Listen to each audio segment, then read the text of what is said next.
So welcome, everyone. We're going to get started with this webcast today. I'm Pat Soldano, president of Family Enterprise USA. If you don't know who we are, we advocate for family-owned businesses and their lifetime of savings. All size of business, small, medium, and large, and all industries.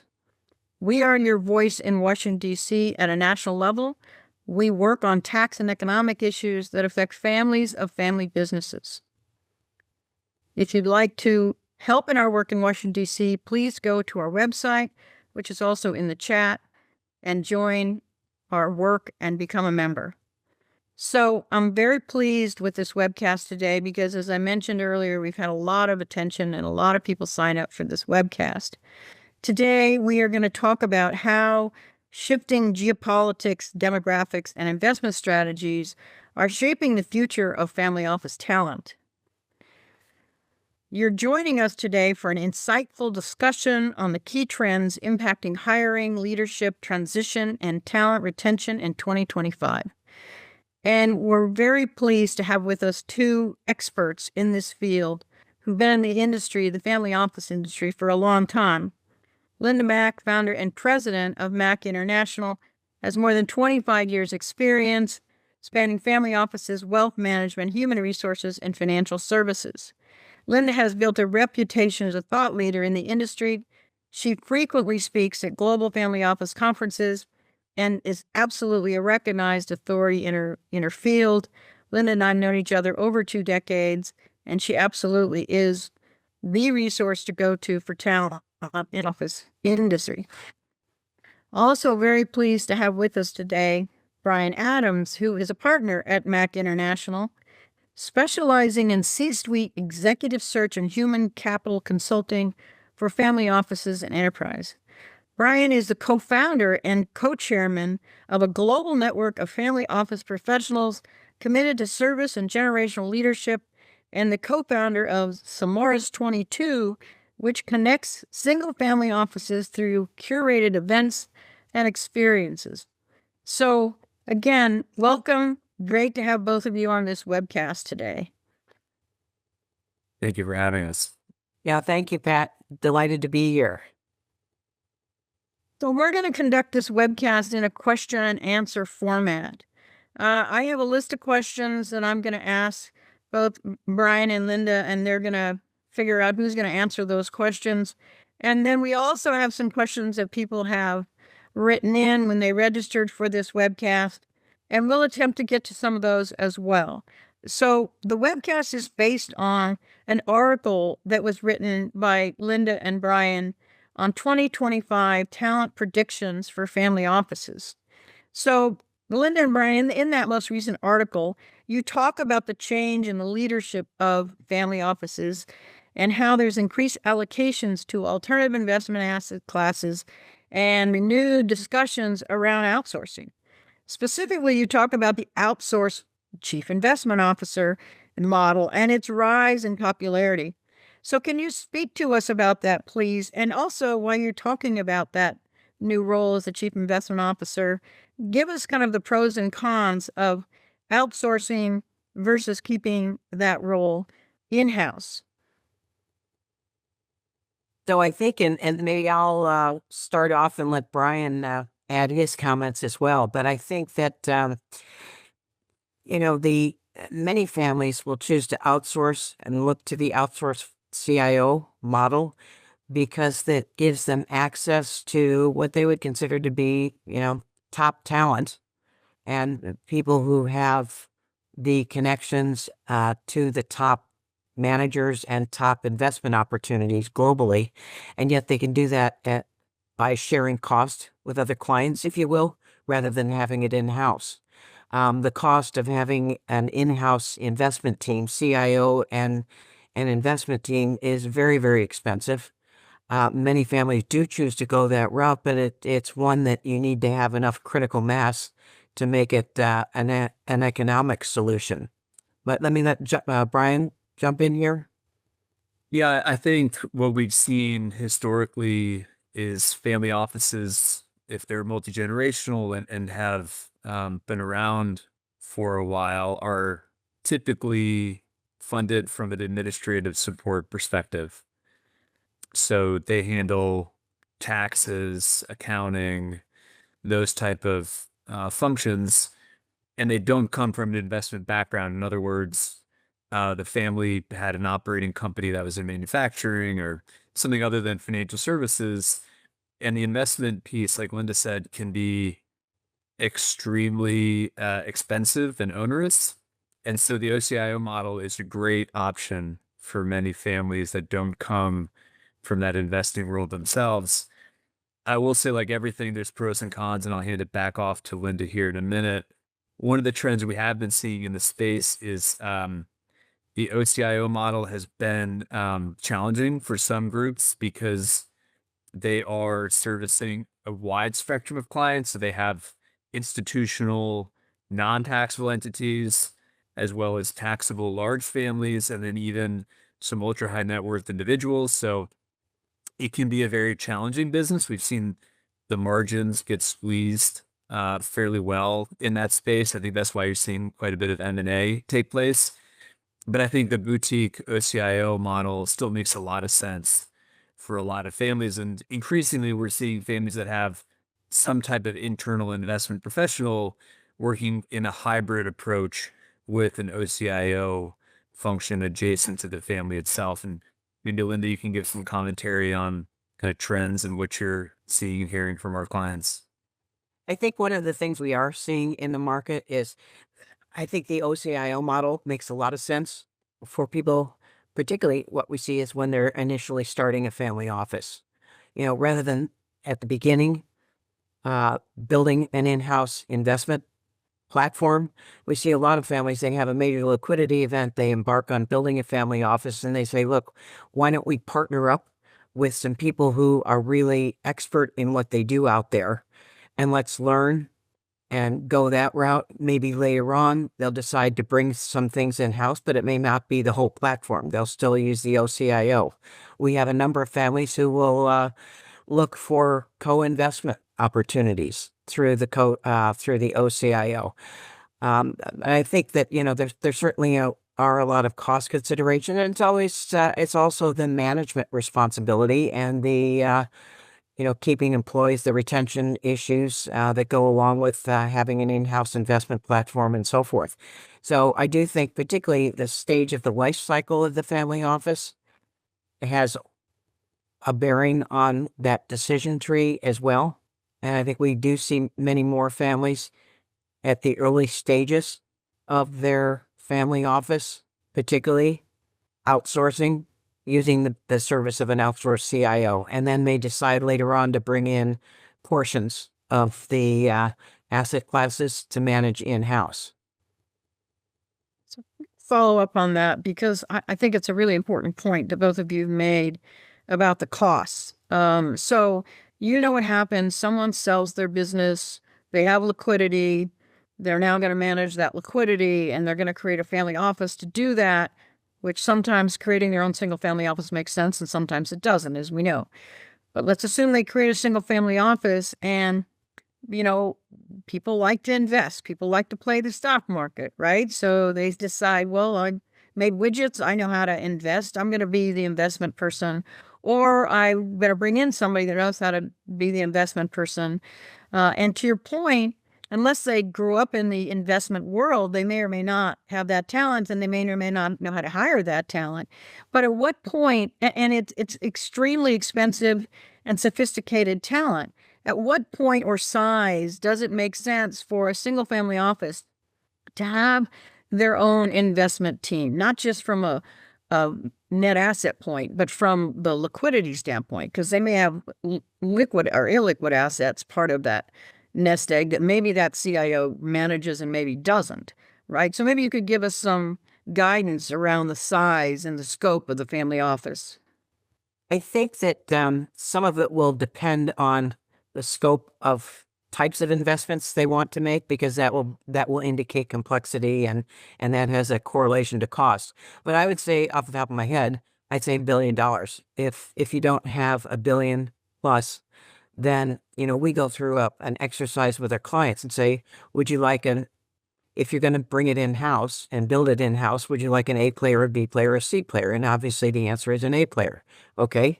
Now, how are you going to handle due diligence? How are you going to handle sourcing? How are you going to handle this, that, and the other? And you start to build up quite a budget requirement if you are going to do it in-house. That's when a lot of people say, whoa, I didn't think it was going to be that expensive. And you say, well, then maybe you want to think about another alternative, which is finding an A player, top-notch group of investment folks, but sharing the economics with other clients. You don't get to be the one and only that they're dedicated to, but maybe you get the trade-off is that you get the high-level talent. You have to share it for economic purposes, but you still get, at the end of the day, you get well served. But back to your initial question, I would say $1 billion at least. Okay. That's helpful.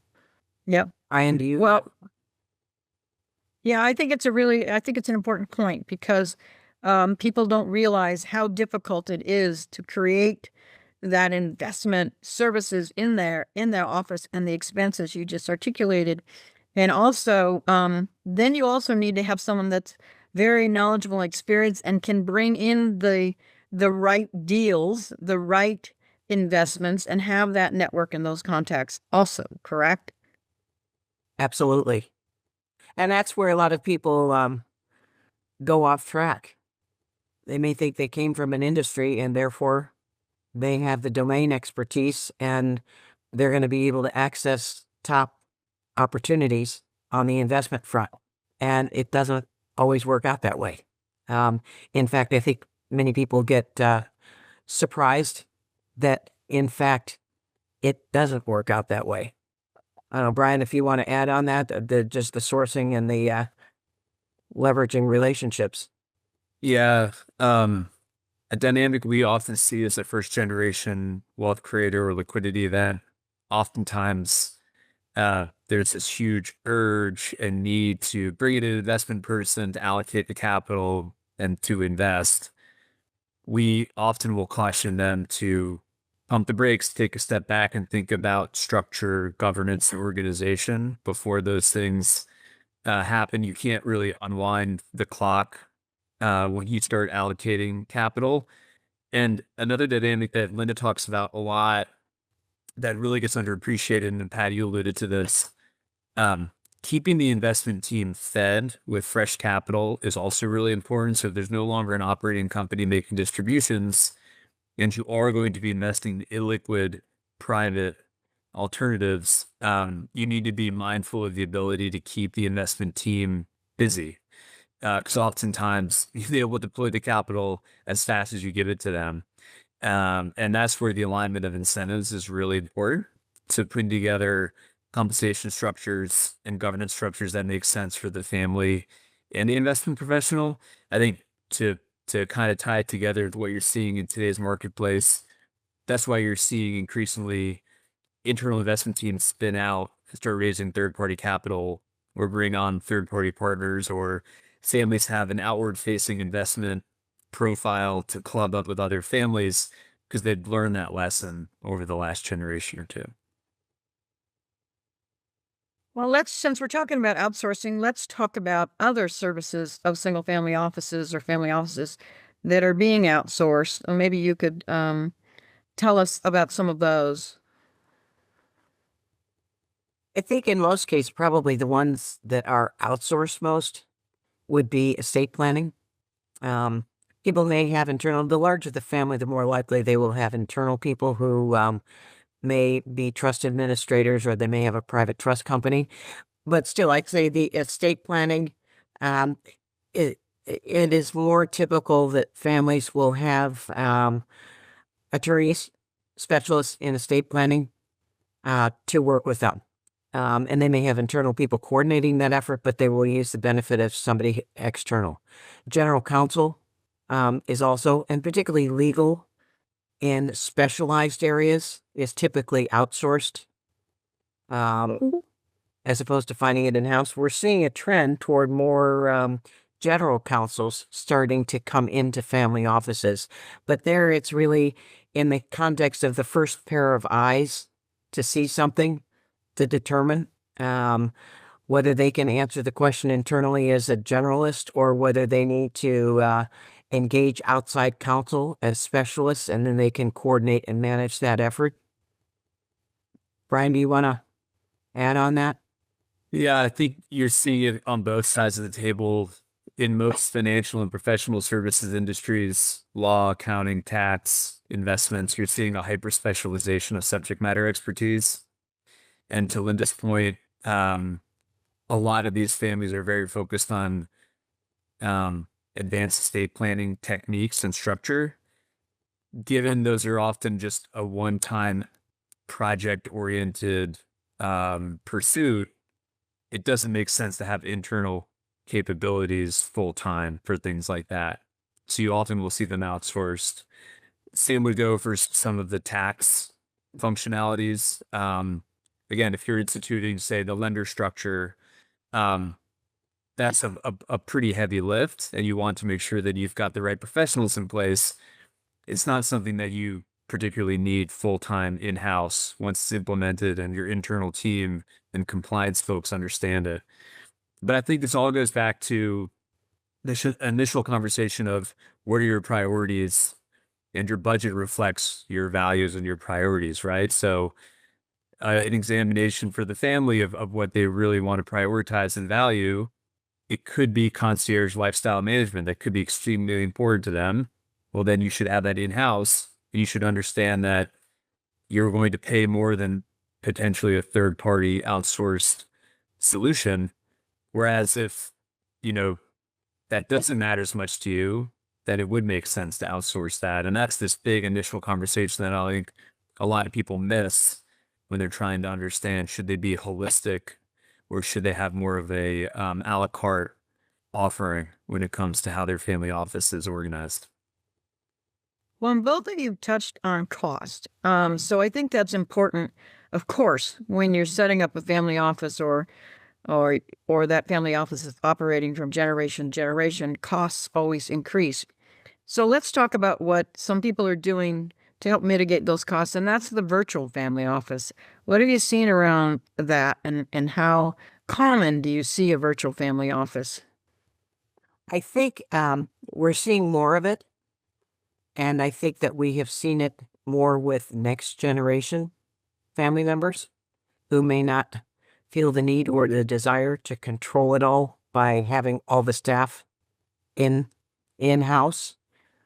I think they're trade-offs. I would say at the end of the day, if you are a virtual family office, you still need what we describe as the expert generalist to lead your family office. Somebody needs to be able to see across the whole horizontal spectrum of the wealth management functional areas and see the interplay between them all. So all of those verticals that comprise the functional areas, somebody needs to be able to see across and make sure they're all coordinated. If you have internal people doing it, sometimes that's easier to have that integrated approach. If you are operating in a virtual family office, whoever is the leader of your family office, whether it's a family member or non-family member, somebody needs to coordinate the work of all of the external providers and advisors, and to be able to see if somebody is working in one vertical, what other verticals are affected, and ensure that there's coordination between them so that nothing falls through the cracks. But it can be a very effective model. I think you certainly don't have the management requirement, direct management requirement, and retention of staff and so forth. You can rely on your providers and advisors for that, but it still requires a lot of coordination and a lot of oversight to make it work. Yeah. So Brian, did you want to comment on that? Yeah, my commentary around this would be, I think the two biggest challenges for families today are technology and talent, and I think they're intertwined often. So what you're seeing increasingly, what Linda mentioned, you're seeing the advent of some technological solutions allow for less overhead internally within the family office, and especially within that middle management middle bench of some services, which makes sense. And there's some great solutions out there. They're getting better every day. Investor reporting, general ledger, communications, etc. But what that's done is increase the roles and responsibilities for the senior leadership, because now they're coordinating amongst more third-party service providers. They have to understand how their internal tech stack works, and their reporting requirements and communication requirements are increased. And so you're seeing this need for, like Linda's coin, this expert generalist, this person who's a subject matter expert across all the disciplines of wealth and asset management. It's become a much bigger job, frankly, because they're now doing what potentially was before 2 or 3 different roles, all internal. And I only see that increasing moving forward. Well, and so we do have a couple questions in the chat.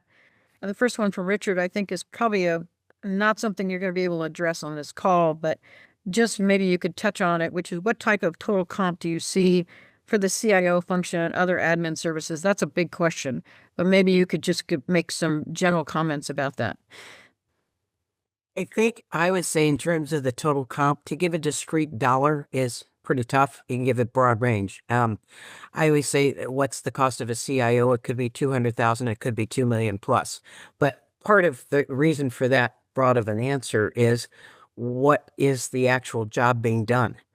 For example, on one side of the spectrum, you have a total outsourced model.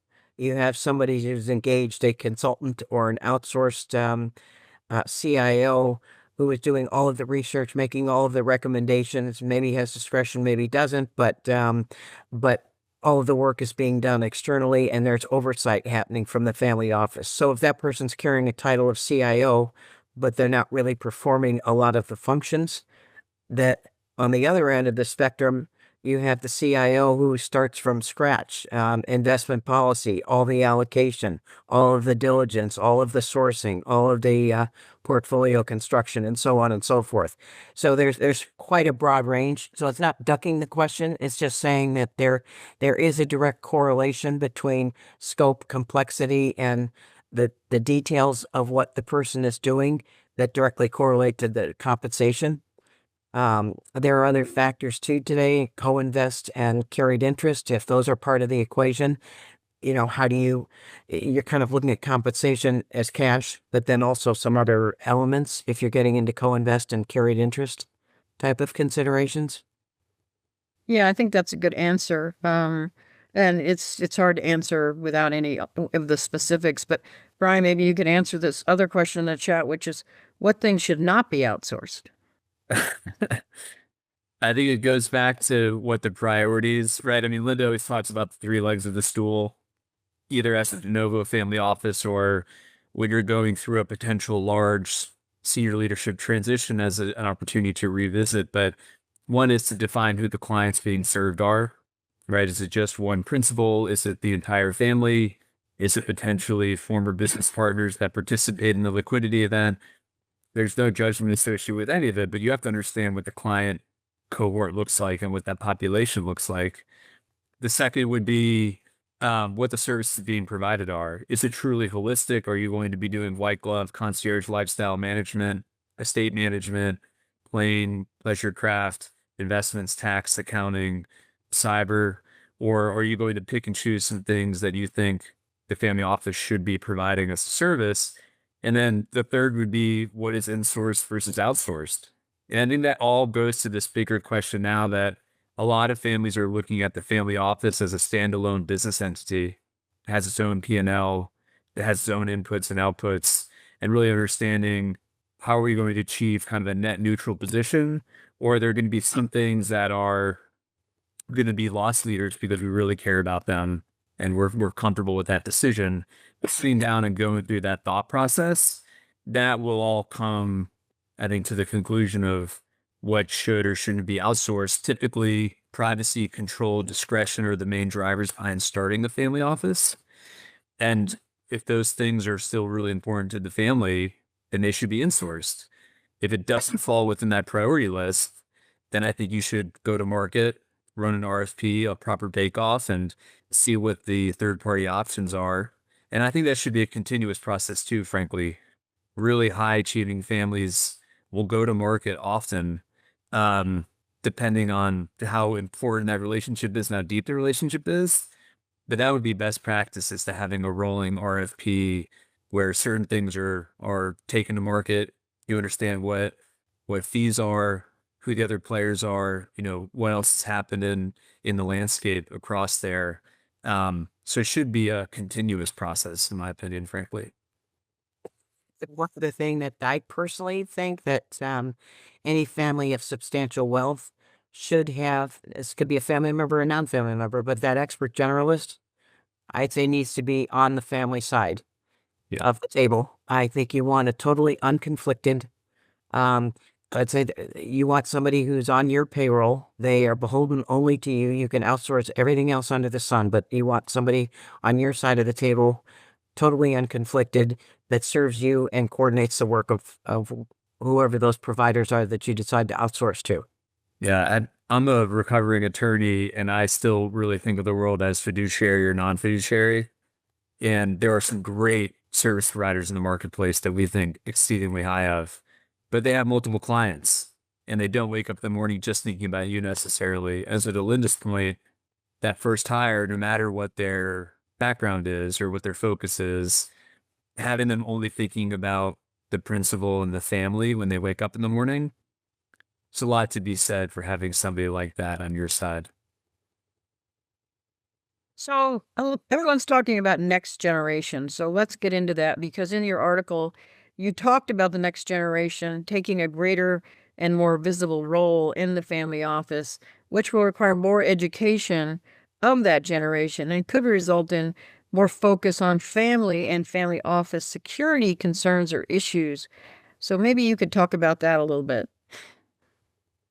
Brian, I'm going to let you take this one first. I've been around the space long enough that I remember that you used to had to be 25 or under to be a next gen, and then they pushed it to 30, and then it was 40, 50, and now there's no age associated with whatsoever. And, it's now rising gen and all these different terms.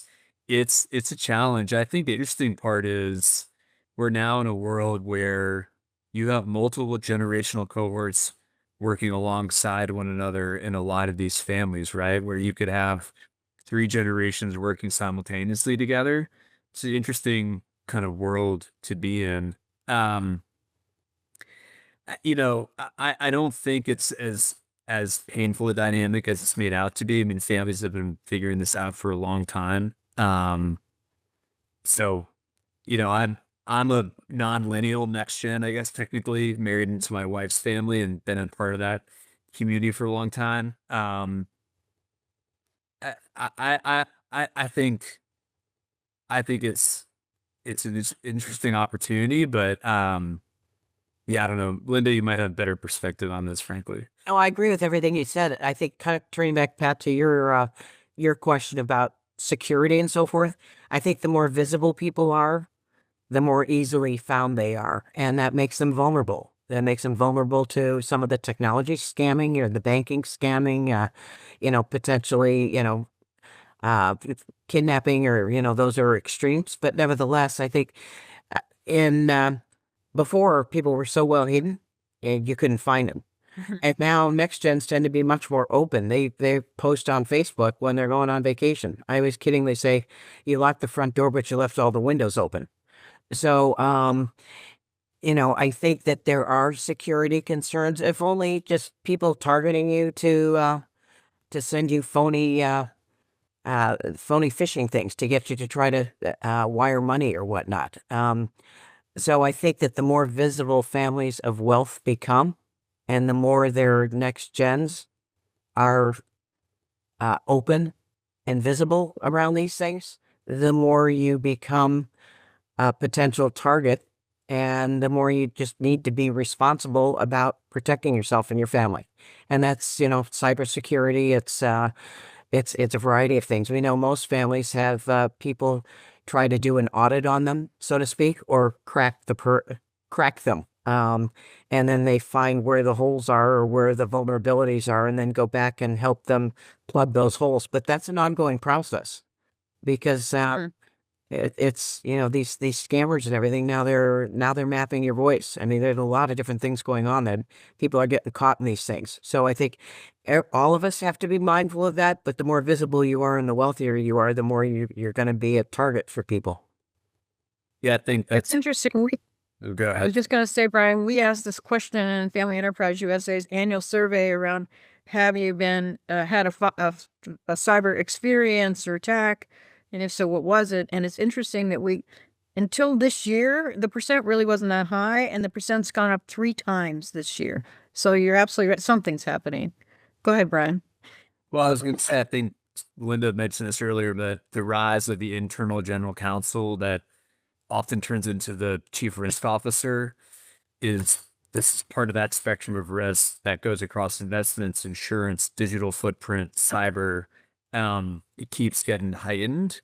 And again, to go back to what I was saying earlier about the hub and spoke, it's great to have an internal resource there and they can be incredible, but that space is moving so quickly.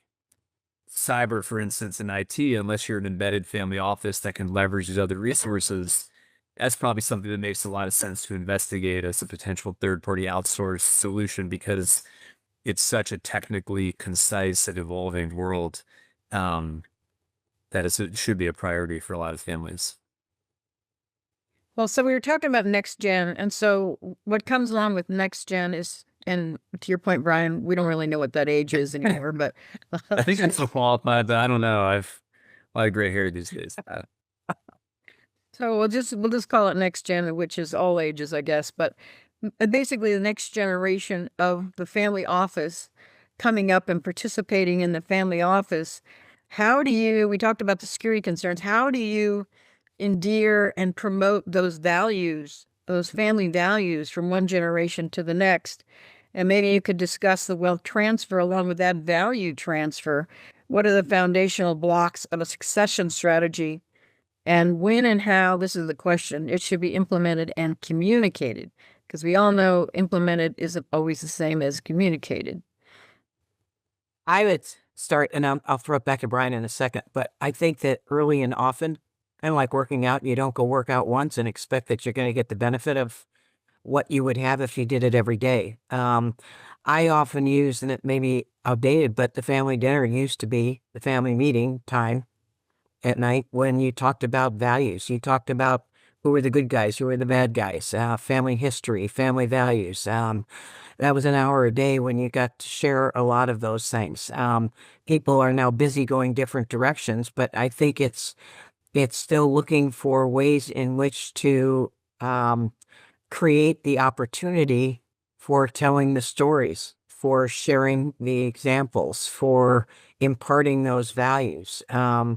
Brian's own family, they go and work at a soup kitchen together on holidays. I mean, it's things like that start to promote that value, but it's got to be a recurring theme. It's not something that you just do once a year or you do at a family meeting once a quarter. It's got to be an ongoing thing.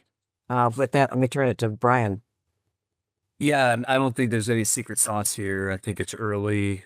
I will say that the ability for families to be flexible and code switch across generations, that's a skill that we're seeing increasingly needed by this expert generalist that families are hiring, somebody that can put together a 100-page word book and snail mail it delivery to certain members of the board or family, but then also create a 3-minute video snippet that they text some folks who just are never going to read that board book, let alone open the attachment on an email, and everything across the spectrum. So we're seeing more kind of multimodal communication requirements for these families because people digest information much differently. I mean, my boys are 12 and 9, and they just don't digest media the same way that I do, and I've got to meet them where they are. I think that's the biggest piece is increased communication, but also creativity and flexibility around the communication channels themselves. I think that's another element too the trend in outsourcing, because some of these things people feel that they can't afford to have the scale internally to be able to address all these various variations on the theme in terms of the requirements for servicing. So sometimes they feel that, to use an outsourced provider enables the scale and technology to be able to deliver print to one person and digital to another type of thing. So, Brian, you're younger than both Ellen or I, and you have younger children. It just dawned on me. Do you think social media can be helpful in not only explaining these values and exampling values, but instilling those values generation after generation? I mean, it's a new tool. Yeah. Yeah. I mean, I think every generation since the dawn of time has said that the younger generation is lazy and ineffective and doesn't work as hard as they used to. And I just don't really believe any of that. I work with young people and they're terrific. They're just different, right? And you've got to just kind of come to terms with that, how they operate. I do think social media can be a really powerful tool. What's interesting is now when I put on events or I think about content creation in person, my Mendoza line for what qualifies is it has to be something that they can't find on YouTube or they can't find on Instagram or LinkedIn. So I still think there's a huge place for in-person peer-to-peer experience share, fireside chats, panel discussions with really confidential private Q&A sessions, Jeffersonian dinners, speed networking to some extent. But I think that barrier keeps going higher because my children, when they're curious about something, they'll just go to Claude or an AI service and they'll say, "Hey, teach me about Pokemon. Like, I want to learn about this character." And boom, 5 minutes later, they know what they need to know and they move on to the next thing, right? So understanding the venues and the experiential creation and how you can use that to impart these values, I think is just as important as the actual content itself. So I don't know if that answers your question, Pat, but that's kind of how I think about it with my own kids. Well, and I think that we've seen examples too where social media has been used very effectively by families from a value standpoint. Pat, you and I know a lot of families that they give you the book. Here's the history. How many kids are going to read the book? But then we've seen other families use, video and other forms of technology, and including social media, to be able to tell the history of the family in a different way, in a digital way, in a video way. Teaching, you mentioned education, having snippets of things. Oh, what is a trust? Okay, you can plug into the family office and find a little module on, what is a trust. So I think that there are ways, as Brian was mentioning, that with technology and the tools available today, a lot of different ways to be able to meet those next gens where they are and be able to get through to them and get them engaged. And once they're engaged, then you have the opportunity to impart values and educate. That's where the expert generalist is now also the chief learning officer oftentimes. So another hat for them to wear. Yeah, I actually think that could be a webcast in of itself.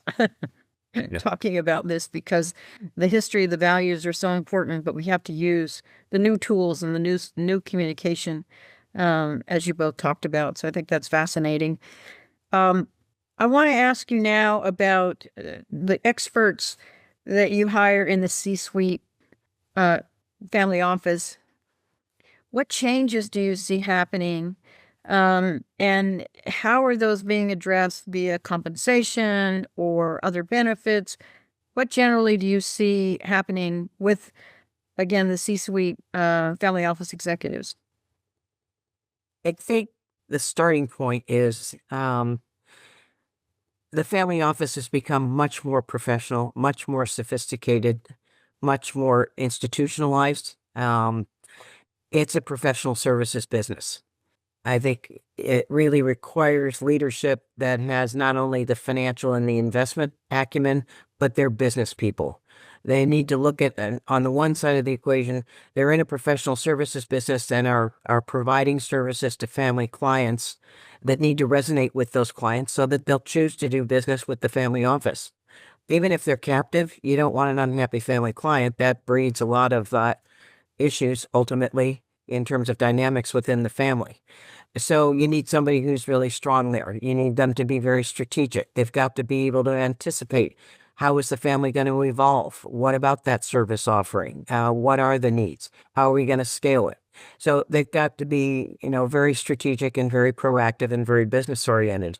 They need to have technology. They got to be tech savvy. They don't have to be the expert. But they have to know how to ask the right questions and decide how to engage the right professionals to be able to ensure that they're operating at the highest level of efficiency and continuous improvement. They need to be superb communication skills. They need very high EQ, because the other side of the equation is, number one, you're providing services, but you're also the trusted advisor to family members individually and to the family collectively.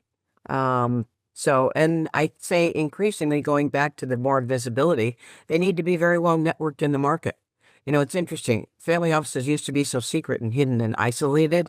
Today, virtually every search we do, they want the candidate to be well networked. They're not going to share anything confidential, but the point is they're networked and they know where to go to find information about resources that could help the family, about best practices, and so forth. Brian, let me flip it over to you on this. Yeah, I mean, it's interesting. I think it's really become its own asset class in the industry in a lot of ways. There are now people graduating from college and business school or professional services institutions that aspire to be a family office executive, and you're seeing the marketplace reflect that. They're competing, and we're competing directly with private equity and venture capital, with traditional asset management firms and banks. I think candidates are now seeing the ability to have a really well-rounded financial and professional services experience by working with a family. So you can touch all these different components. You don't get pigeonholed into one specific subject matter expertise, which is really attractive to a lot of people. And then I think you're seeing families recognize that the same opportunity that they have on the investment side in terms of their permanent flexible capital, they also have on compensation, which is why you're seeing a lot more complex compensation structures around co-investment, carried interest, long-term incentive plans, deferred compensation, etc., because it's not only a tool to obtain talent, but also to retain talent. The other thing I would add is that we look at a family office and we look at the human capital in a family office as a return on investment. It's not a cost. There should be a return on investment and you should be able to see it. And some people say, well, what about, I can see it in taxes. I can see it in investments, performance returns, and so forth. But, we did some work with one family, a multi-generational family. And in that case, the most important criteria were the communication skills and the ability of this person to be able to kind of engage family members in a way that they could talk about the elephant in the room. Because in the absence of that, there were going to be a lot of issues from a dynamic standpoint. And we sat back and we asked the head of the family office, what is it worth to you? What is the price of having someone in your family, leading your family office, who can enable your family to sustain itself and successfully make it to the next generation? And the family member, the patriarch, stepped back and he said, I hadn't really ever thought about that. And I said, it's pretty priceless, isn't it? So I think that there are different ways of looking at return on investment, and I think that that's also become much more prevalent in the family office market.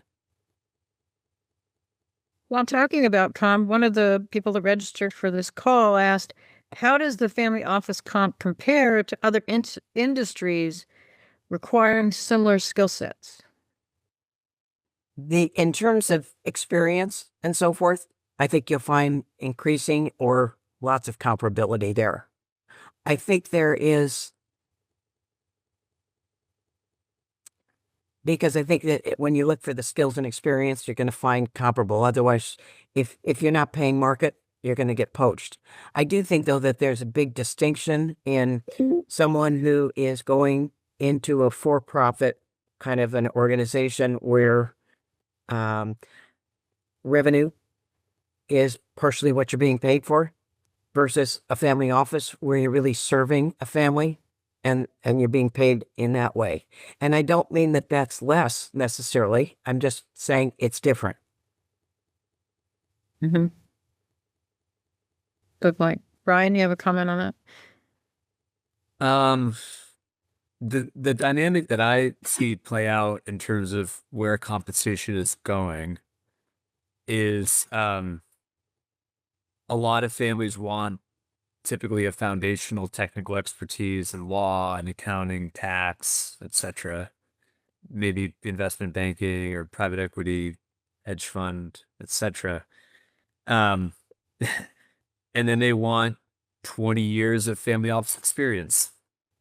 So that puts them roughly my age range-ish, oftentimes, my cohort, my vintage. Unfortunately, there just aren't enough of us running around the world to replace the retiring baby boomer leadership generation. And so it's very challenging to find candidates that have that technical expertise, the right experience, and the culture fit and the personality, and the potential relocation, right? So we call it the Swiss cheese effect, where there's a lot of holes that you've got to go through to find the right person.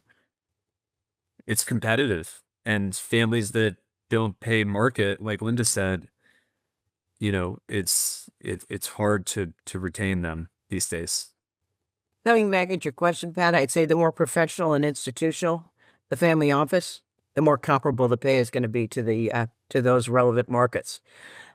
Used to be that that wasn't always the case, but I think it's going to become more and more. And I think we're also seeing the trend toward more and more people coming in from the institutional markets to the private market. So that's also driving that professionalism and institutional quality up, and the compensation is along with that. I just read an article the other day that said that Europe and the rest of the world are well behind the U.S. on compensation and probably what we would consider institutional quality family offices. Well, so that's interesting because one of the people that registered for this call asked the question, do you have a sense as whether leading a family office is becoming more attractive or less attractive position for experienced professionals? More attractive, for sure. More attractive. More and more people are attracted to it. I think that there was a perception in the old days that was kind of where you went for your last job.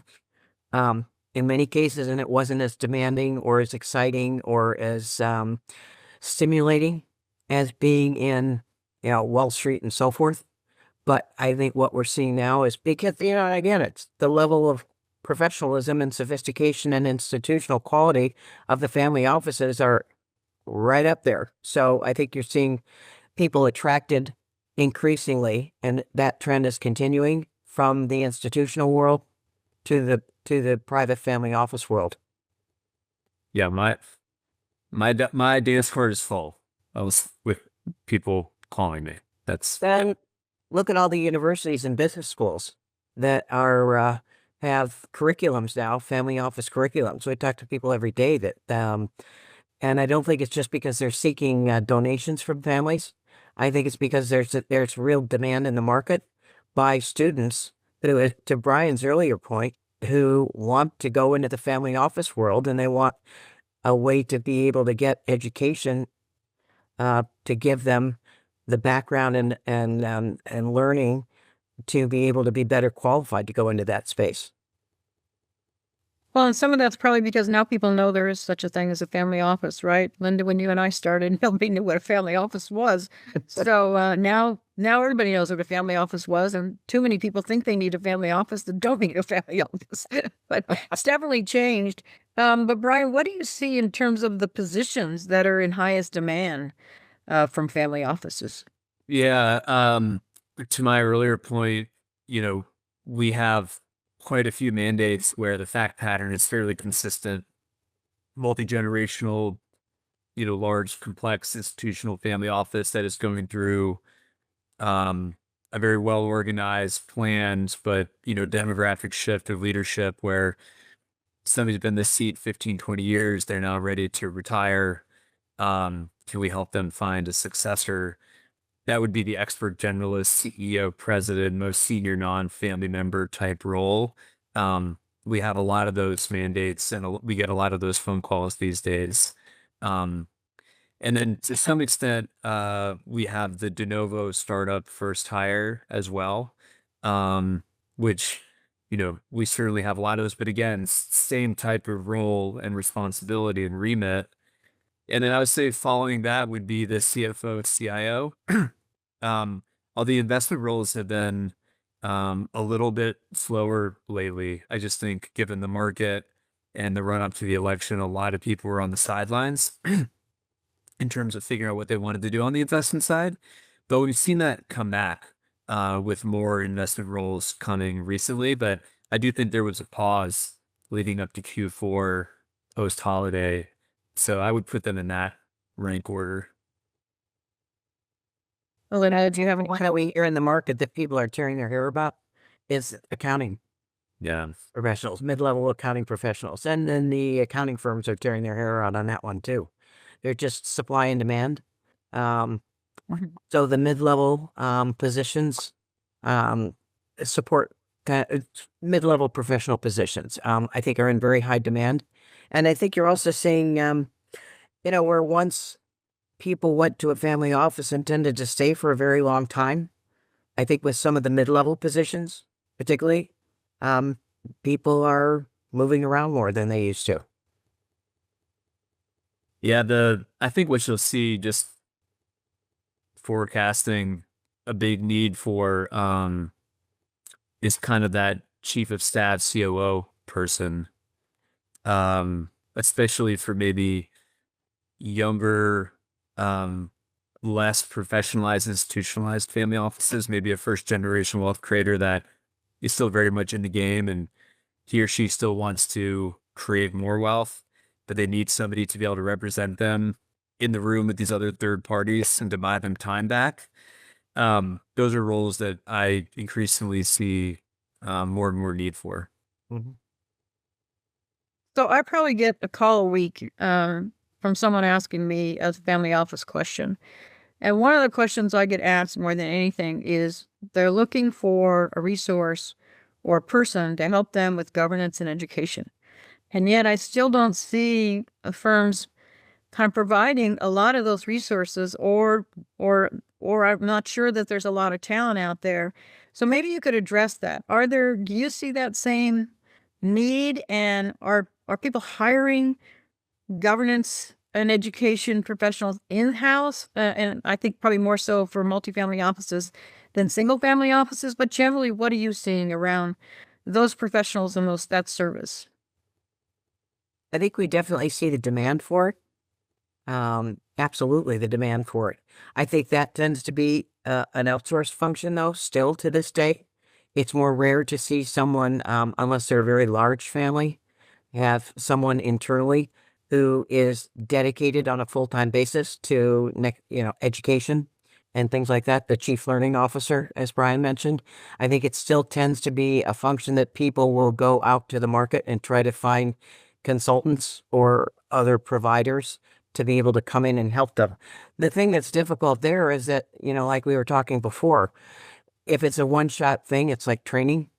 If it's a one-shot thing and you don't have a mechanism or a way in which to keep that going every day and make it a recurring kind of way of life as opposed to an event, it doesn't endure as well.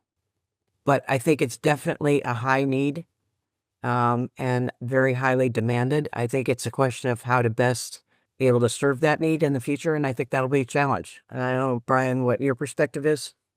Yeah, I agree with Linda pretty much across the board. We rarely see internal chief learning officer roles full time, even in really big families, unless they have an embedded family office where they have almost like an investor relations role within the operating company, or maybe they're majority stockholder of a publicly traded firm and they have that IR functionality. It's an odd role because if everything is going well, they're doing their job. They have a hard time defending their existence. It's very hard to quantify success in that world and in that role. And that's why you historically see a lot of these larger groups, these multifamily offices or potentially wirehouses, cycle through them. They bring them on, they do a good job, and then they're not revenue generative, and then they kind of exit. I do think it's best, in my experience, to have that outsourced function, somebody that can come in, be a third party, be the Dutch uncle, wear the black hat, have some hard conversations, and then exit. My experience has been that the people that are really good at it have no time. They're maxed out. There's just not enough hours in the day to do the work, but there just aren't enough really, really high quality practitioners. So it's a big opportunity for somebody if they want to step into that space. And I want to add one last thing that Pat, you were the best of all time in that area. And I remember something, and I've repeated it so many times, when you were at Genspring, and you said they come to us for education and governance assistance and next gen assistance. Then they do other business with us. But the families really recognize the importance. If they don't have that, it doesn't matter how good your investment portfolio is. If you don't keep the family together and you don't have that side of it healthy and in good shape, the rest doesn't matter. It's kind of like, what good does all the money in the world mean if you don't have your health? So you're right, Linda. Well, that is very helpful. So in a minute or so we have remaining, I would like both of you to give me any recaps you have or words of wisdom that you'd like to give those that have participated in this webcast today about the family office market. I'll let Linda go first. I think that I love the family office market and the private family business market. I think this country was built on private family business, and many of whom then become the family offices in the future as they have the liquidity and the ability to be able to do that. And I think that, to me, that is where the job opportunities are. That is where tremendous amount of philanthropy emanates from. And it's, from our standpoint, we love what we do in being able to help families accomplish their objectives and sustain themselves, their families, and legacies into future generations. So for any of you who are thinking about the family office world, we encourage you wholeheartedly. Working in service of families is fabulous. They're wonderful, wonderful families out there. Yeah, I think there's a big misconception that the world is run on the public markets, and the reality is private enterprise that runs the world in terms of GDP and employment and entrepreneurism. And I think part of the uptick you're seeing in the candidates that want to work with families is some of these larger groups and firms, they've repeatedly disappointed a lot of people. And the ability to work with a family to help express that value system every day and to be of service, it's really appealing. That's one of my favorite parts about the job. So. Well, thank you so much. I think we're at the top of the hour. I really think this has been an not only interesting, but an educational webcast. I know everyone, including myself, learned a lot. So appreciate both of you being on this webcast with us today. Thank you very much. Yeah, thank you, Pat. Appreciate it.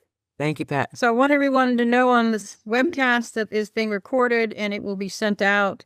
It will be also posted on our YouTube channel so you can view it again, or for those of you who weren't able to get on, you'll have an opportunity to do so. So thank you all again. Have a great rest of your day. Take care. Bye-bye.